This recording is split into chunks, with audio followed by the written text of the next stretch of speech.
Good morning, সবাই কেমন আছো? তো আজ খুব সকালবেলায় উঠেছি। 6টা না 6:30টার দিকে উঠেছি। উঠে আজ মেয়েকে যেহেতু তাড়াতাড়ি পড়াতে আসবে, তো আমি ভাবলাম ওকে খাইয়ে দাইয়ে রেডি করে রাখলে ওকে পড়াতে আসলে সে ঠিক সময় মতো পড়তে বসবে। তো আমি সকালবেলা উঠে আমি ফ্রেশ হয়ে চা খেয়ে তারপরে রুটি একটা সবজি আর মেয়ের জন্য ভাত রান্না করেছিলাম। তো ও খাওয়া দাওয়া করে, আমাদেরও খাওয়া দাওয়া হয়ে গিয়েছে। তো মেয়েকে খাইয়ে ওকে স্নান করে পড়াতে আসবে, তো আমি ওকে রেডি করে রেখেছিলাম। তো পড়াতে আসলো, পড়াতে দিয়ে দিয়েছি। আর আমি আমার কাজগুলো কমপ্লিট করে নিলাম। কমপ্লিট করার পরে আমি স্নান করে তো পুজো করে আমি চলে আসলাম আমি রেডি হতে। তো এদিকে কি আজ একটু বাজারে যাব ভাবছি, যেহেতু সামনে কালী পুজো, তো কালী পুজোর কিছু কেনাকাটা বাকি আছে। হ্যাঁ, ওর বাপি থাকলে অবশ্যই সেই কেনাকাটাগুলো ও করতো, কিন্তু আমাকেই করতে হবে। মেয়ের বায়না যে ও একটা লাইটিং দেখেছি, তো ওই লাইটিংটা পাওয়া যাবে কি না সেটা বাজারে দেখতে হবে আমাকে। মেয়ের আবদার বলে কথা, বুঝতেই পারছো।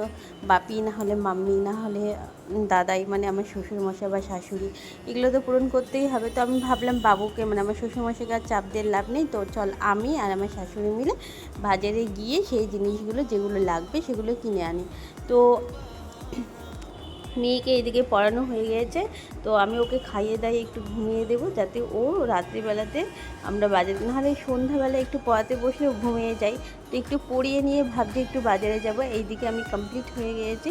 আর মা আমাকে ওপর থেকে ডাকছে যে তাল চাষ, এই জিনিসটা অনেক পুরনো, মানে এখনকার ছেলেমেয়েরা জানতে পাবে কি বুঝতে পারবো না, কিন্তু এই জিনিসটা আমরা অনেক ছোটোবেলা থেকে খেয়ে আসছি।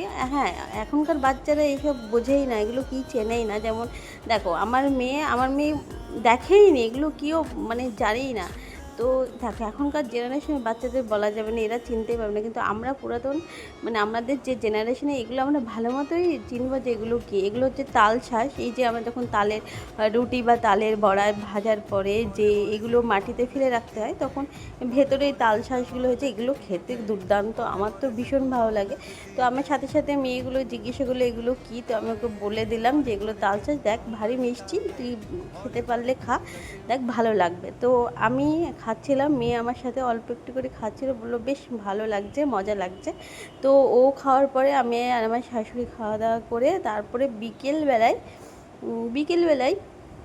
একটু ঘুমিয়ে নিয়ে তারপর চলে গেলাম সন্ধ্যাবেলায় সন্ধ্যা দিয়ে বাজারে। তো বাজারে দেখো, এই যে পটকা লাইটিং, এটার দাম কত জানো? 2000 টাকা। কিন্তু এই পটকা লাইটিংটা আমার মোটেও পছন্দ হয়নি। হ্যাঁ, তবে কি কোনো, মানে একটা শব্দ হচ্ছে, আওয়াজ হচ্ছে, সেটা ঠিক আছে, বাট আমার কোনো সৌন্দর্য লাগেনি। আর তাছাড়া আমি ভাবলাম এটা নেওয়া নেওয়া যাবে না, কারণ এই কোনো, মানে কোনো একটা লাইটিংয়ের যে চোখে ঝা করবে সেটা না, এটা শুধু পটপট করে আওয়াজ হচ্ছে, আমার বরঞ্চ পছন্দ হয়নি। তো আমি ওর মধ্যে থেকে দুটো লাইটিং নিয়েছি। আর এই দিকে এদিকে লাইটিং আছে, আমি বুঝতেই পারিনি এখানে ওই যে অলংকার জুয়েলার্সের রাস্তার অপোজিটে, আর আমি যেখান থেকে নিয়েছিলাম ফার্স্টে, সেখানে হচ্ছে আনন্দপল্লী রাস্তার ফার্স্টে, ওখান থেকে আমি কটা লাইটিং নিয়েছিলাম। তো এখানে এসে দেখছি বাড়ি যাওয়ার সময় এখানে একটা লাইটিংয়ের, অনেক রকমের লাইটিং, মানে প্রদীপের লাইটিং, অনেক কিছু লাইটিং আছে এখানটায়। তো আমি এখান থেকে নিয়েছি আরেকটা লাইটিং, আরেকটা নিয়েছি ছোট্ট একটা বাতির লাইট, সবসময় লাইট চার্জার, মানে লাইট টাইপের, মানে ব্যাটারি সিস্টেম, ওই একটা নিয়েছি। কয়েকটা মোমবাতি নিয়েছি, একটা ঢোপের মধ্যে অনেকগুলো 12টা মোমবাতি ছিল, ওটা নিয়েছি, একটা লাইটিং নিয়েছি।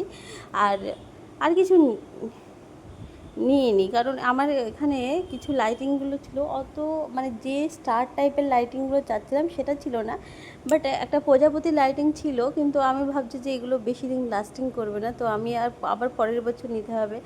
কারণ এই অনেকগুলো আমি লাইটিং নিয়েছি, প্রায় 3টি লাইটিং নিয়েছি। আর আমাদের বাড়িতে গত বছরের আগেকার লাইটিংগুলো অনেকগুলো আছে, 12টা। তো অত লাইটিং নিয়ে কী হবে, এখন টাঙাতে তো কেউ পারবে না, কারণ বড়মশাই বাড়ি নেই, কে টাঙাবে? সে তো আমাকে বা আমার শাশুড়িকে টাঙাতে হবে। তো এইসব লাইটিং মাইটিং কমপ্লিট করার পর, আর আমি পার্লারে গিয়েছিলাম, তোমাদেরকে বলেছি যে পার্লারে গিয়েছিলাম। আমি দুর্গাপূজায় কোনো কিছুই করতে পারিনি, তো কালী পুজোয় সেগুলো সব সেরে নিচ্ছি। তো পার্লারে গিয়ে, আর এই যে আমরা বাড়ি যাচ্ছি। তো আমাদের বাড়ি যাওয়ার সময় একটা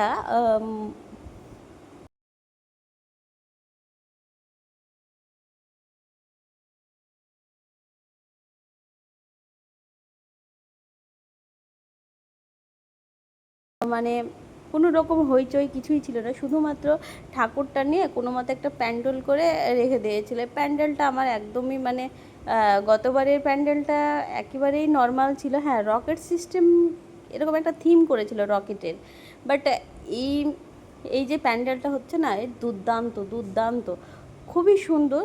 আর তোমরা যদি কেউ দেখবো মনে করো বা কালী পুজোতে এদিকে ঘুরতে এসো, তাহলে অবশ্যই আমাদের এখানে আসবে এবং এই পুজোর থিমটা অবশ্যই দেখে যাবে। আর এখানে বিশাল বড় কালী ঠাকুর হচ্ছে, মানে যেহেতু বলছে সবাই বলছে বড় মা, তো বড় মা কালী ঠাকুরও হচ্ছে বিশাল বড়। তো তোমরা এসে দেখে যেও। আর ভিডিওটা কেমন লাগলো অবশ্যই কমেন্ট করে বলবে। সবাই ভালো থেকো, সুস্থ থেকো। আরেকটা কথা বলবো, সবাইকে শুভ দীপাবলির